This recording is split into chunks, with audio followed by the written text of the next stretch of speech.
الحمد لله نحمده ونستعينه ونستغفره ونؤمن به ونتوكل عليه ونعوذ بالله من شرور أنفسنا ومن سيئات أعمالنا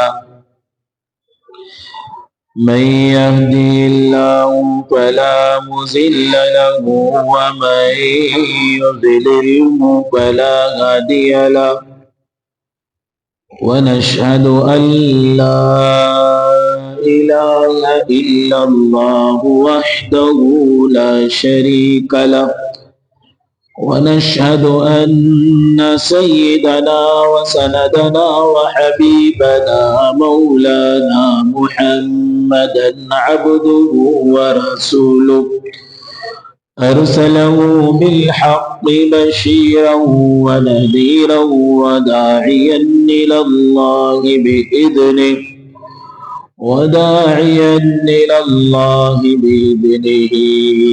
وسراجا منيرا. أما بعد فقد قال الله تبارك وتعالى في القرآن المجيد والفرقان الحميد: أعوذ بالله من الشيطان الرجيم. بسم الله الرحمن الرحيم. وإذ قلنا للملائكة اسجدوا لآدم فسجدوا إلا إبليس قال أأسجد لمن خلقت طينا قال أأسجد لمن خلقت طينا قال أرأيتك هذا الذي كرمت علي لئن أخرتني إلى يوم القيامة لأحتنكن ذريته إلا قليلا. قال اذهب فمن اتبعك منهم فإن جهنم جزاؤكم جزاء موفورا واستفزز من استطعت وعدهم وما يعدهم الشيطان إلا غرورا. إن عبادي ليس لك عليهم سلطان وكفى بربك وكيلا. آمنت بالله صدق الله مولانا العظيم. قابل احترام بزرگوں و قابل قدر ملت کے نوجوان بھائیوں، عزیز دوستوں، سورہ بنی اسرائیل کی 5 آیتیں، آیت نمبر 60 پر 1 سے 60 پر 5 تک میں نے تلاوت کی ہے۔ سورہ بنی اسرائیل قرآن شریف کی سورتوں میں سے 17ویں سورت ہے، اور یہ سورت قرآن شریف کے پاروں میں سے 15ویں پارے میں یہ سورت موجود ہے۔ ان 5 آیتوں میں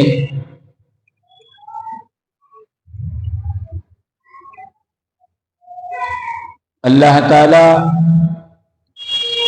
ابلیس کا وہ واقعہ جو اس نے سیدنا حضرت آدم علیہ السلام کو سجدہ نہ کرنے کے ذریعہ گناہ کیا تھا، وہ واقعہ بیان کیا گیا ہے۔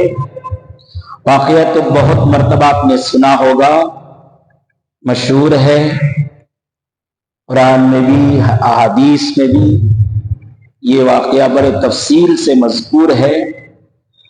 یہاں پر چند باتیں ایسے بیان کی گئی ہیں شاید عام طور پر دوسرے مجالس میں ہم کو سننے کو نہ ملے۔ ایک سب سے بڑی بات جو یہاں پر بیان کی گئی ہے اس تفسیر کے ذیل میں، ابلیس کا حملہ بندوں میں سے کن بندوں پر چلتا ہے اور کن بندوں پر نہیں چلتا ہے۔ دوسری بات، ابلیس بندوں کو گمراہ کرنے کے لیے کون سے ذرائع، کون سے اسباب اختیار کرتا ہے، وہ اس آیت کے ذیل میں بیان کیے گئے۔ اور ابلیس کے گمراہ ہونے کی سب سے بڑی وجہ کیا تھی، وہ ان آیت کے ذیل میں معلوم ہوتا ہے۔ عام طور پر بیانات میں جو سنے جاتے ہیں یہ باتیں اس میں نہیں آتی۔ تو واقعہ آپ کو تھوڑا سنا دیتا ہوں مختصر انداز میں۔ اللہ نے جب آدم علیہ السلام کو پیدا فرمایا تو اللہ کی مرضی ہوئی، مشیت ہوئی کہ آدم کو کائنات کی تمام مخلوق پر فضیلت دی جائے۔ اس کے لیے ایک امتحان رکھا گیا، اس میں حضرت آدم علیہ السلام تمام اس وقت کی مخلوق خاص کر فرشتوں کے سامنے سب سے اعلیٰ اور افضل طریقے پر کامیاب۔ وعلم آدم الاسماء كلها ثم عرضهم على الملائكة فقال انبئوني باسماء هؤلاء ان كنتم صادقين قالوا سبحانك لا علم لنا الا ما علمتنا انك انت العليم الحكيم قال يا آدم انبئهم باسمائهم فلما انبأهم باسمائهم قال الم اقل لكم اني اعلم غيب السماوات والارض وَأَعْلَمُ مَا تُبْدُونَ وَمَا تَكْتُمُونَ۔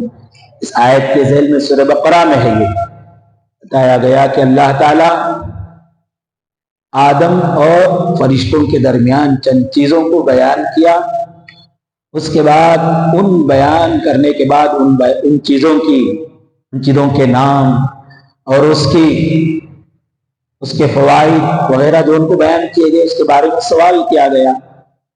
انبئونی باسماء ہؤلاء، وہ فرشتوں نے عاجزی کا اظہار کیا کہ ہمارے سامنے، ہمارے اندر اتنی طاقت نہیں ہے کہ ہم بتا سکیں، الا ما علمتنا، اتنا ہم کو سکھایا گیا، اتنا ہی ہم کو معلوم ہے۔ تو وہی سوال حضرت آدم علیہ السلام سے سوال کیا گیا تو حضرت آدم نے پوری طرح سے تفصیل سے جواب دے دیا، فوقیت ثابت ہو گئی علم کے ذریعہ۔ تو اللہ تعالیٰ نے اس فوقیت کا اظہار کے لیے قلنا للملائکۃ اسجدوا لآدم، آدم کے لیے سجدہ کرنے کا حکم دیا۔ سارے کے سارے فرشتے جو اس مجلس میں تھے، سب کے سب، کلہم اجمعون، سارے کے سارے فرشتے ایک ساتھ ایک دم سجدے میں گر گئے۔ یہ کھڑا رہ گیا ابلیس، وہ سجدہ نہیں کیا۔ اس سے پوچھا گیا، قال لم اکن لی اسجد لبشر خلقته من صلصال من حماء مسنون، اس سے پہلے قال یا ابلیس ما لک الا تکون مع الساجدین، تجھے کیا ہو گیا کہ کیوں سجدہ نہیں کیا آدم کو؟ تو یہاں اس کی تفصیل آئی ہے، اور بھی جگہ پر سورہ حجر میں ہے، سورہ اعراف میں ہے، بہت سی جگہ پر ہے، سورہ صاد میں ہے۔ سے پوچھا گیا کیوں نہیں سجدہ کیا؟ اس نے کہا اَأَسْجُدُ لِمَا خَلَقْتَ طِينًا، کیا میں سجدہ کروں اس شخص کو جسے آپ نے مٹی سے بنایا؟ دوسرے جگہ موجود ہے خَلَقْتَنِي مِن نَارٍ وَخَلَقْتَهُ مِن طِينٍ، مجھ کو آگ سے پیدا کیا گیا، اسے مٹی سے پیدا کیا گیا۔ آگ کی صفت یہ ہے کہ نیچے جلاؤ تو بھی اوپر جاتی ہے، مٹی کی صفت یہ ہے کہ اوپر ڈالے تو بھی نیچے آتی ہے۔ تو میں اعلیٰ افضل ہو کر ایک مبذول جو میرے سے کمتر ہے اسے کیسے سجدہ کروں؟ قال فاخرج منها فإنك رجيم، اسے کہا کہ تم یہاں رہنے کے قابل نہیں، نکل جاؤ۔ کیوں نکل جائیں؟ اس کے گمراہ ہونے کی وجہ بیان کی گئی ہے